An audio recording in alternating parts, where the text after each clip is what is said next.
James adjusted his tie in the reflection of the hotel's polished glass doors, the same confident grin plastered across his face that had won him contracts, friends, and more women than he cared to count.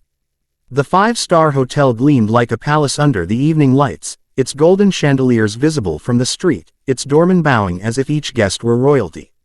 To James, this was just another playground, another place to indulge in his cravings without consequence. At least, that's what he thought.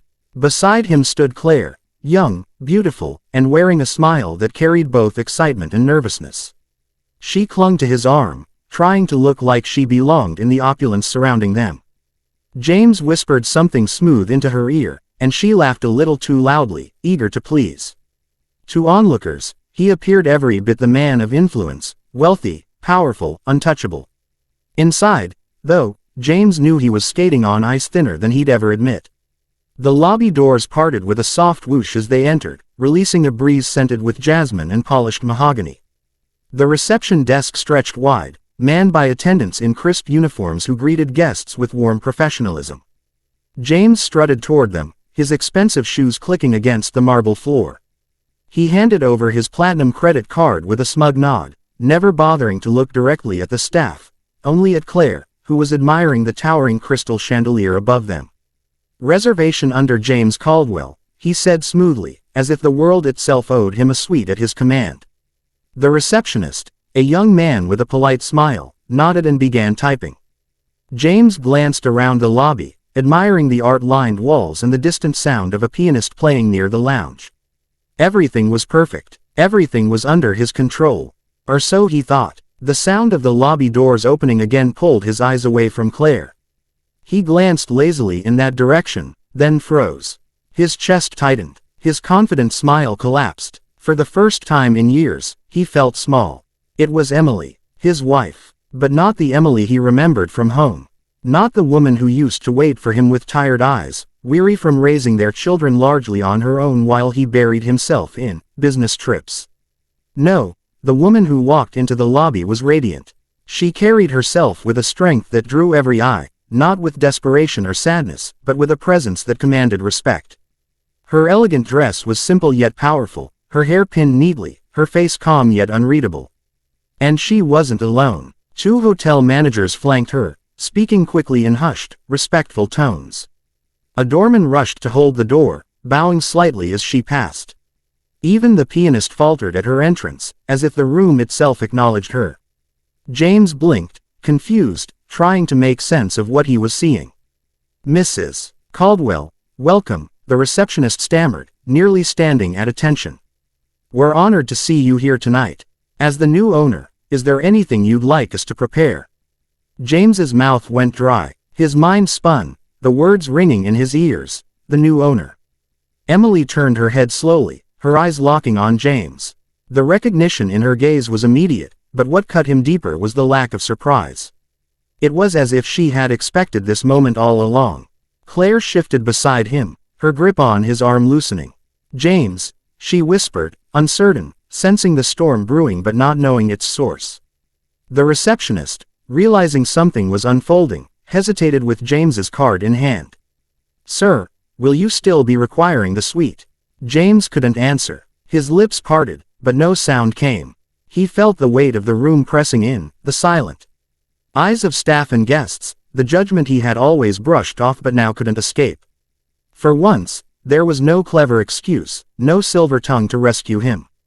Only the reality of his wife standing before him, not as the woman he had abandoned, but as the rightful queen of the empire he had thought was his alone. Emily walked closer, her heels clicking softly against the marble. Every step echoed like a drumbeat in James's chest. He wanted to speak, to explain, to deny, but his throat constricted. He was no longer the confident businessman, no longer the man in control. He was just a husband caught in the snare of his own arrogance. When she stopped a few feet away, silence swept through the lobby. Claire shifted awkwardly, trying to avoid Emily's piercing gaze. James, however, couldn't look away. It wasn't anger in his wife's eyes that undid him. It wasn't even sadness. It was something far greater, something he couldn't yet name. Emily inclined her head toward the receptionist, her voice calm but firm. "You can process Mr. Caldwell's reservation if he insists. But understand, this hotel doesn't just serve the wealthy. It stands for something much bigger now. The words sank into James like stones, each one a reminder of how little he truly knew of the woman he had dismissed for so long. He stared at her, stunned, realizing that the person he thought he had left behind had risen higher than he could ever imagine. And in that moment, James Caldwell, the man who thought he controlled every room he entered, stood utterly powerless in the lobby of a hotel that now belonged to the woman who once gave him everything. The silence in the lobby was suffocating, broken only by the soft clinking of the pianist regaining his rhythm in the background. James's heart thudded in his chest, but Emily's gaze didn't waver. She stood tall, steady, her composure a stark contrast to the mess unraveling inside him. Claire shifted, then excused herself with an awkward mutter, quickly retreating toward the exit. James didn't try to stop her. For the first time in years, he didn't feel the need to chase anything. His world, his illusions, were already collapsing. Emily finally spoke, her voice carrying across the grand lobby, calm yet commanding enough that even the staff paused to listen. "James, do you know why I bought this hotel?" Her words landed like a riddle, sharp and unexpected. He opened his mouth, but nothing coherent came out. I didn't know you had." His voice trailed off. She tilted her head, her eyes narrowing slightly, not with anger but with something deeper, more resolute. "Of course, you didn't know. You never asked. For years, you thought money and status were the only currencies that mattered. You thought your family would always wait in the shadows while you enjoyed the spotlight." James flinched. Each word stripped him down, exposing the truth he had spent so long burying. He remembered the nights Emily had sat alone at their kitchen table, bills spread out before her, waiting for him to come home. He remembered the missed birthdays, the unanswered calls, the empty promises. And now, seeing her like this, powerful, independent, respected, he realized she had taken those broken pieces and built something far greater than he had ever given her credit for. Emily's eyes swept over the staff and guests who were pretending not to listen but couldn't tear themselves away. She didn't seem embarrassed. In fact, she seemed to draw strength from their presence. "This place," she continued, her hand gesturing toward the grand staircase and the bustling lobby, "is not just a hotel. It's a refuge. Do you see the women working here?" James glanced around, noticing for the first time that many of the staff were women, some older, some younger, some with the kind of quiet determination that spoke of lives not easily lived. "Single mothers," Emily said, her voice steady. "Widows. Women who were told they weren't good enough, who were abandoned, who had no place to go. I gave them jobs. I gave them a chance to rebuild. Because I know what it feels like to be discarded, to be invisible." James swallowed hard, guilt twisting in his gut. He had never once considered what Emily might have gone through after all his betrayals. He had assumed she would endure it silently, as she always had. He never imagined she would rise above it. She stepped closer, lowering her voice just enough so that only he could hear. "I could humiliate you right now, James. I could tell them who you are, what you've done. But what would that change? You'd walk out ashamed, maybe angry, but you'd still be the same man." She paused, her eyes softening, though her tone remained firm. "I don't want revenge. I want you to understand." Those words pierced deeper than any accusation. Revenge, he could have withstood. But this grace, this undeserved kindness, was unbearable. His chest tightened as he realized that Emily was offering him something he had never offered her, dignity. James's eyes stung, his confident mask crumbling entirely. "Emily," he whispered, his voice breaking. I don't deserve your forgiveness." She studied him for a long moment, then gave a faint, bittersweet smile. "You're right, you don't. Forgiveness isn't something you earn, it's something you're given. And what you do with it, that's what defines you." The words hung between them, heavy and transformative.